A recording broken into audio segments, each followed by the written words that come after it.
Esperar. Ahora sí. Muy buenos días a todos. ¿Qué tal, chicos? Estamos Profesor, Dime, Asumi. ¿Dónde encontramos esos libros?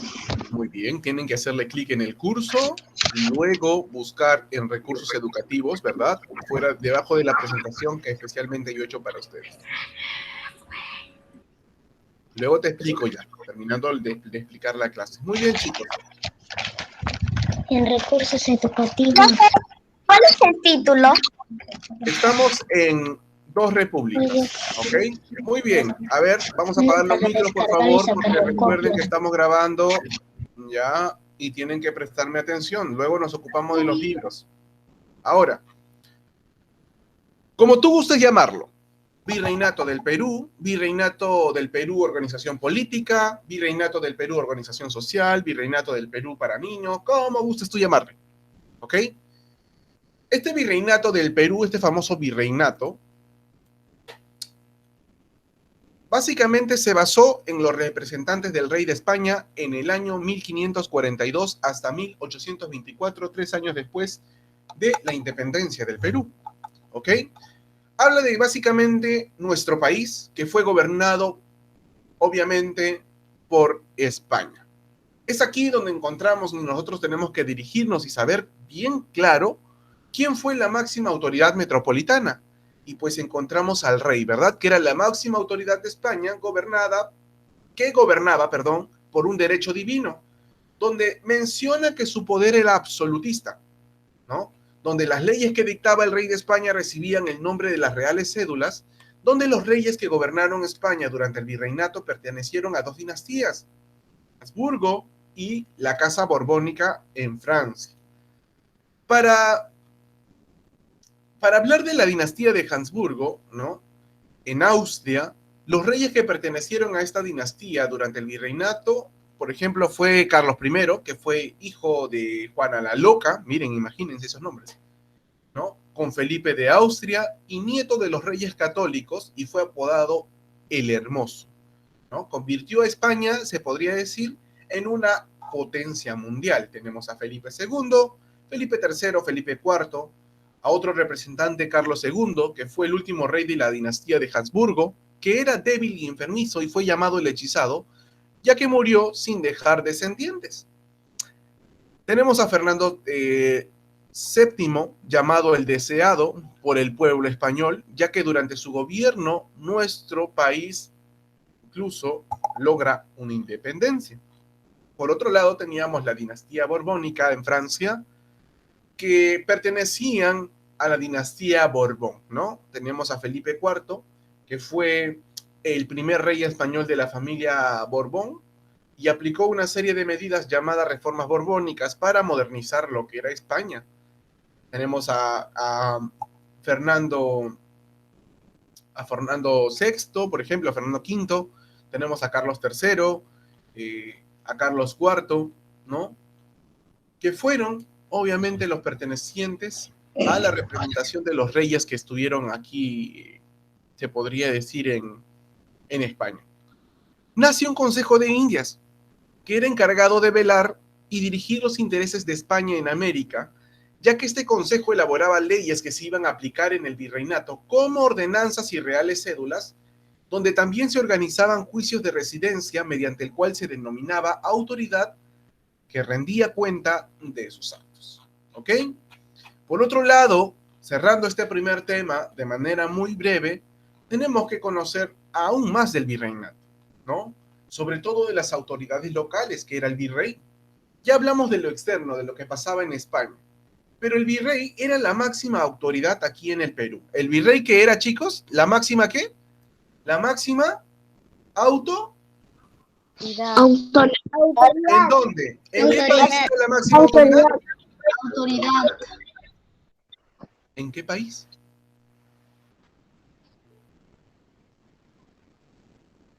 ¿En qué país En era la España. máxima? En No, España. el virrey era la máxima autoridad en el Perú y el rey era la máxima autoridad en España, ¿verdad?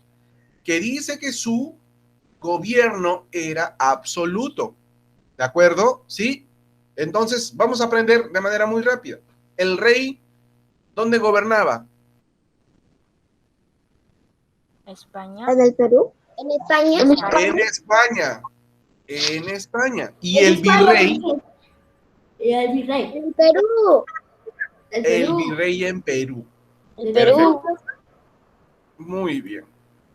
Entonces, nuestro tema 2, ¿no? Del libro que ustedes van a poder encontrar, hablan de que cuando un virrey llegaba al virreinato, traía consigo un pliego de mortaja, que era un documento en el que venía el nombre del sucesor, caso de que el otro virrey podía fallecer. Las leyes dictadas por el virrey se llamaban ordenanzas, ¿ok? Al término de su mandato eran sometidos al llamado, que era el juicio de residencia, ¿verdad? Que lo mencionábamos en la primera clase o en la sesión 1, de hace un momento, que decíamos que esto pertenecía al Consejo de Indias, ¿verdad? Sí puede ir a los servicios. Y estos eran llamados, ¿no? Al término de su mandato, al juicio de residencia sobre la labor desarrollada ante la audiencia de Lima. Algunos virreyes más representativos del Perú fueron Blasco Núñez de Vela, que fue el primer virrey del Perú y muere asesinado durante la rebelión de los encomenderos.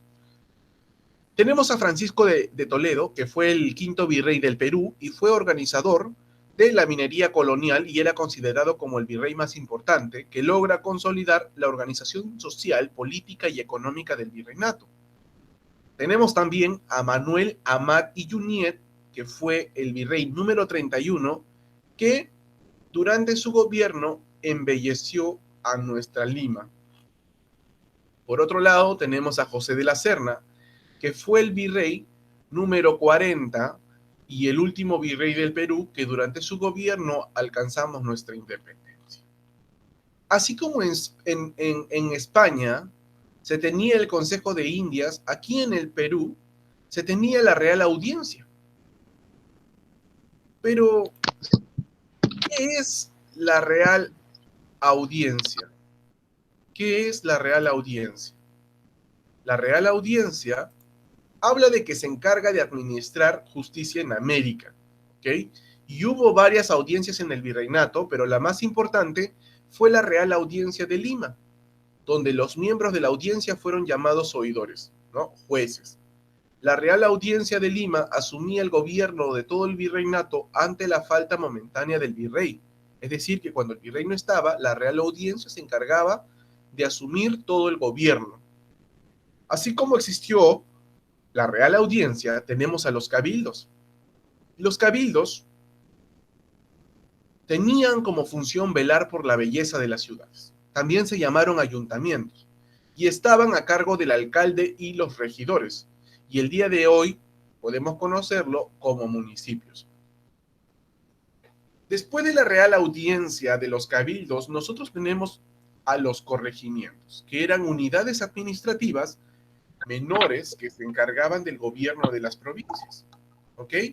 Ellos se encargaban de recolectar, por ejemplo, los tributos, ¿no? Estaban a cargo de un corregidor español, por ejemplo, y tenía como función defender a los indígenas de los abusos que cometían los españoles y se encargaba de cobrar el tributo indígena. Donde los corregidores casi nunca cumplieron las funciones, es por eso que fueron la autoridad que más odiaba el virreinato. Es decir, ¿por qué los odiaban? Porque ellos explotaban a las personas, ¿ok? Ahora, es importante que ustedes reconozcan lo que realmente sucedió en el virreinato, porque es un tema demasiado extenso. ¿Por qué? Porque aquí es donde entra nuestro tema principal, chicos. Ya hablamos del tema 1, hablamos del tema 2, pero el día de hoy vamos a hablar de qué cosa, de nuestras dos repúblicas. No sin antes mencionarles ya que la creación del virreinato fue una entidad territorial creado el 20 de noviembre del año 1542. ¿Ok? ¿Por quién? Por la corona española durante el dominio y la posesión de casi toda América del Sur en los siglos XVI y XIX. También es importante que nuevamente no se olviden que el rey de España era la máxima autoridad política y militar de la metrópoli española. ¿Ok? Que existió un Consejo de India, que aquí en la institución local estaba el virrey, ¿no? Que existió una real audiencia, existían corregimientos, intendencias, cabildos, ¿no? Ya mencionamos a los virreyes. La sociedad en el virreinato fue extremadamente clasista, racista y esclavista, ¿ok? Y notoriamente fue estratificada por el origen racial y posición que ocupaban los distintos grupos sociales, y jurídicamente la sociedad colonial, que estaba dividida en dos repúblicas: la República de los Españoles y la República de los Indios, ¿ok? Estas clases sociales en el virreinato estaban conformadas por la nobleza, que eran españoles y criollos con títulos de nobleza. La clase media estaban los españoles y criollos mestizos. El bajo pueblo estaban los comerciantes artesanos y los indios y esclavos, que eran hombres negros traídos de África. Pero ¿qué nos cuenta la organización social del virreinato? ¿Por qué nos dicen que fue una sociedad colonial, clasista, racista y esclavista? ¿Por qué dice que fue una sociedad notoriamente estratificada por el origen racial y la posición que ocupaban los distintos grupos sociales? Aquí tenemos dos características muy importantes, ¿ok? Estas dos características básicamente hablan, chicos, de la República de los Españoles y la República de los Indios. Así se divide, ¿ok? Nuevamente mencionamos República de los Españoles y República de los Indios. ¿Cómo se llamaban las dos repúblicas? La República de los Españoles. La República de los Españoles. Y la República de los...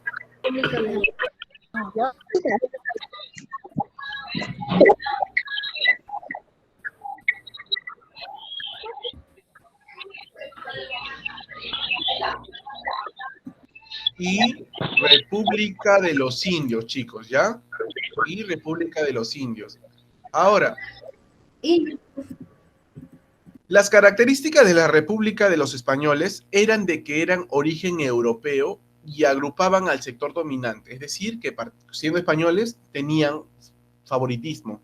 La República de los Indios era la comunidad india, agrupaba al sector dominado, es decir, que ellos eran esclavos y eran considerados vasallos del rey, ¿ok?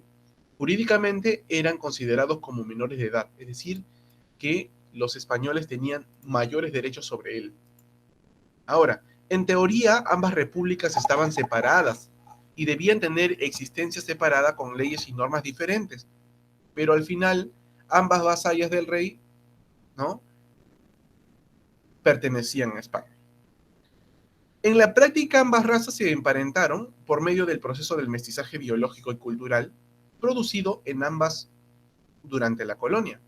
En el caso de las otras razas, castas mixtas, que cruces raciales, al no ser ni totalmente españoles ni totalmente indios, jurídicamente no existían una existencia legal y por tanto era como si no existieran. Imagínense. Entonces,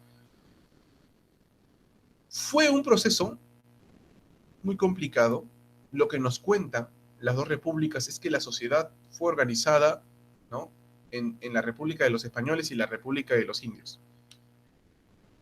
El virrey Francisco de Toledo, quien dividió la sociedad en dos repúblicas, tuvo motivos, que era cobrar tributos, facilitar el control de la población y facilitar la evangelización. Recuerden que los españoles eran totalmente católicos, ¿verdad? ¿Eran católicos o no eran católicos? Sí, ¿verdad? Y hemos visto un video donde el cual, por ejemplo, los españoles llevan la Biblia, ¿verdad?, a los incas, y los incas no reconocían qué era porque no sabían ni leer ni nada por el estilo. Entonces, por otro lado, nos mencionaban que la República de los Indios, obviamente teníamos que durante el virreinato la población indígena fue la más numerosa, es decir, había muchas personas, y también fue la más explotada, y para la corona española los indígenas eran considerados libres y vasallos del rey, por lo que no podían ser sometidos a la corona, a la condición de esclavos, perdón. Sin embargo, desde el punto de vista legal eran considerados menores de edad, ya que no podían ser juzgados ni tomados en cuenta como testigos. y ejercían sus derechos mediante el funcionamiento llamado protector de indios. Aquí tenemos, por ejemplo, a los indios nobles, ¿no? A lo que hace un momento hablábamos. Fueron descendientes de los incas y panacas reales del Tahuantinsuyo, indios nobles que conservaron sus privilegios, puestos que eran exonerados del pago de tributo y la asistencia del trabajo a la minería. Por ello, muchos de ellos alcanzaron grandes fortunas trabajando en el comercio o con el arriaje de mulas de carga. La corona española buscó igualmente consolidar la posición de los indígenas nobles, estableciendo colegios especiales para curacas, en donde les enseñaban la gramática y las ciencias, además de ser correctamente evangelizados. Y de este modo podían cumplir eficazmente el papel de intermediarios entre la corona española y los indígenas del común. Pero los indios nobles se distinguían mucho de los indios del común, que los indios del común constituyen la mayoría de la población durante el virreinato. A diferencia de los indios nobles, los indios del común sí realizaban el trabajo obligatorio llamado mita, en la mina de Potosí y Alto Perú, y pagaban tributos, e eran esclavizados. Durante los primeros años de la conquista, los indios fueron entregados a un conquistador español, que era un encomendero, quien a cambio de protegerlos y evangelizarlos recibía el servicio personal o fuerza de trabajo indígena. Donde la encomienda constituyó un sistema cruel de explotación, es por ello que la corona española limitó el sistema mediante las leyes nuevas en el año 1542 por el rey Carlos I, donde los indígenas vivían en pueblos de indios llamados reducciones, que fue establecido por Francisco de Toledo, y se crearon para facilitar su evangelización con el cobro de tributo, así como el de saber el número exacto de indígenas. ¿Ok? Aquí es cuando nosotros vamos a hacernos unas cuantas preguntitas. Si yo les pregunto, ¿quiénes integraron la República de los Indios? Les voy a presentar 5 opciones. Los españoles, indios del común, criollos, esclavos o mestizos. Nuevamente, ¿quiénes integraron la República de los Indios? Vamos a ponerlo en el chat.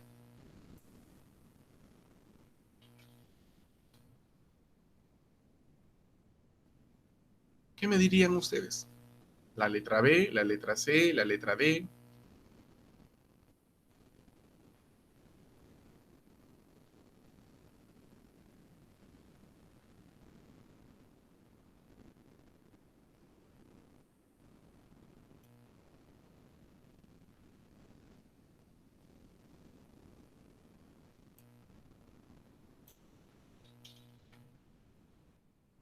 Segunda pregunta.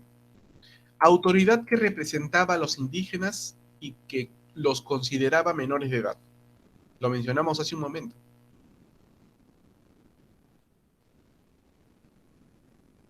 Los cabildos, la pregunta C. La pregunta 1 es, ¿quiénes integraron la República de Indios? Profesor, la pregunta A. ¿Fue la A? ¿Fueron los españoles? ¿Fueron los esclavos? Ah, los esclavos no fueron, ¿verdad? Fue la A. Profesor. La A. Los españoles, miren, escuchen.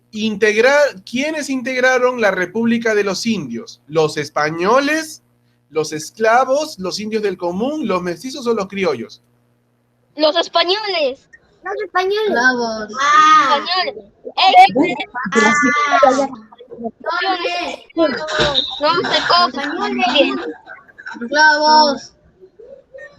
Se decía, a ver, silencio, se decía que habían distintas razas, por lo cual eran mestizos, ¿o no? Sí. Entonces, ¿quiénes fueron los que pertenecieron a la República de los Indios? Los indios del